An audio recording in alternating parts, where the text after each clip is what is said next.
It occurred in the spring of 2001, and it became a very well-known story that year. There was a very wealthy family in the village, and the oldest son, Shen, celebrated a big wedding with a village girl named Lan. The wedding was grand and crowded, with many attending to bless the bride and groom.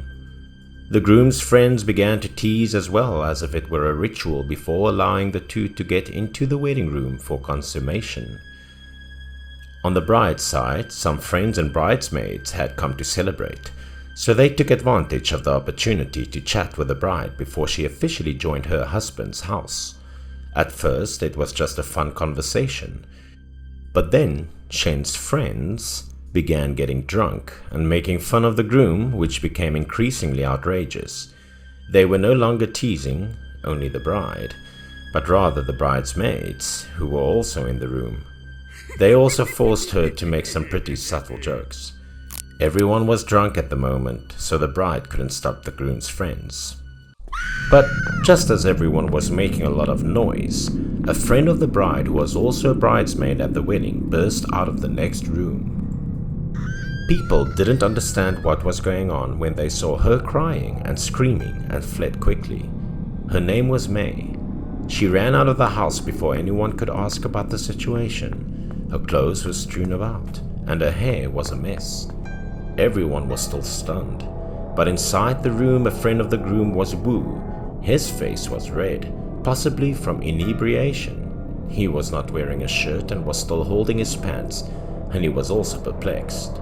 Wu appeared to have had a bad intention towards May when he saw her sleeping in the bride's room while being drunk, causing her to panic. The bride was furious and scolded him. Everything was serious, but Wu still believed that it wasn't as exaggerated as the bride claimed to be. He was simply drunk, and he blamed May for lying in that room with such a revealing dress on. Hearing this, the bride became enraged, chasing May while turning around to curse Wu. Because May was getting married next month, Wu's actions would jeopardize her honor. Following that, both the bride and the groom dashed out to find May, afraid of that something bad would happen to her while running out this late. May, on the other hand, ran quickly to the forest. She was a very sensitive person, and Lan was afraid that she would have done something reckless, so Lan enlisted the help of everyone to find her. Everyone then raced to find May. This area was quite dark and large, and the longer it took, the more worried Lan became about her friend. People looked for her for half an hour, but couldn't find her. Everyone was talking about going deeper into the forest. After a while of searching, there were results, but what they saw in front of them caused everyone to panic and bewilder. May hanged herself on a tree branch with only her lingerie on, possibly because it was too humiliating and made her consider suicide. Everyone was terrified when they saw the scene. In the dark night, a flashlight flickered, casually shining directly on May's face, revealing the terrifying face of a hanged man, tongue sticking out, eyes opened wide and full of blood veins, looking extremely terrified. That angry face and eyes seemed to be looking directly at Wu, who had just done bad things to May. Following that, Wu was arrested for the crime of indirectly causing death and causing mental damage to the deceased's family. However, having lots of relationships and bribe money, he was released the next day because they thought May purposefully committed suicide, which caused outrage among the villagers, but he didn't care and went straight home. It rained heavily that night, and despite the fact that he raped May, he had a wife. His wife began questioning and blaming him as soon as he returned home. The two had a heated argument. The wife couldn't accept his behavior and accused him of being such a terrible man. His parents couldn't stand up for him in this situation. All they could do was give up as they watched the couple squabble. The wife was sobbing while talking, but he neither seemed to mind nor felt bad about it. The more she talked, the more irritated he became, and his wife couldn't take it any longer, so she proposed divorce. He agreed right away, without hesitation. His parents, who were standing outside, were equally impatient and concerned because divorce was no minor issue. If they divorced, it would be extremely difficult to find a new husband for her. However, according to the father, it was his fault, not his wife's. Everyone in this village realized he made a terrible mistake, so no one dared to be with him.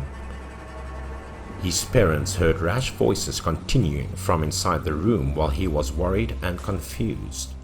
They thought Wu and his wife were arguing again, so they peered into the room through the glass to keep an eye on them. They only saw the daughter-in-law sitting on the bed, holding her head with both hands, her mouth muttering something inaudible, and she looked like in great pain. They assumed it was because Wu had beaten his wife. Otherwise, why was she holding her head in such pain? But when they looked closely, they panicked. The wife's entire face began to change, becoming strange and frightening. Her body turned pale, her face was green, and her tongue was protruding over her chin. She approached Wu with a resentful expression. Wu had also begun to doze off at this point, so he had no idea what was going on behind his back. His parents stood outside, being aware of that something was wrong, and attempted to wake up Wu by banging on the window. Hearing the noise, he began to roll over, but his eyes remained closed. The wife was now very close to Wu. It was too late by the time he could wake up and open his eyes. His wife was standing right next to him, looking at his wife's face now. He immediately remembered May's face when she was hanged to death. His parents were also eager to enter the room to assist their son, knowing that the wife has been possessed by May. They were nervously screaming, knowing that this was the ghost coming back for revenge, which usually never ended well. So they burst in through the main door and dashed inside the house to the couple's bedroom door. The father tried repeatedly banging on the door and calling out his son's name, but there was no response from the inside. After several attempts to bang on the door without success, the father decided to use force to smash through it. Fortunately, the door was made of wood and was relatively thin, so they were able to get inside after a few hits. However, the scene in front of them caused them extreme panic. The Wu couple was currently on the bed with large puddles of blood splattered all over the room. The mother cried pitifully. Looked like Wu was stabbed and cut by a sharp knife, and the wife passed out on the bed, still clutching a large knife. The two rushed Wu to the hospital, but even if he arrived quickly, Wu would not be able to survive due to excessive blood loss. The news of Wu's death quickly spread throughout the village, and almost no one sympathized as a result, believing that this was the retribution he deserved. People usually come to help at funerals or weddings in the village, but no one did this time. Instead, they stood outside, curiously. After that, the mother went insane and spent her days wandering on the streets looking for her child. And the wife was imprisoned. While being there, she went insane because she couldn't remember why she had killed her husband in such a way.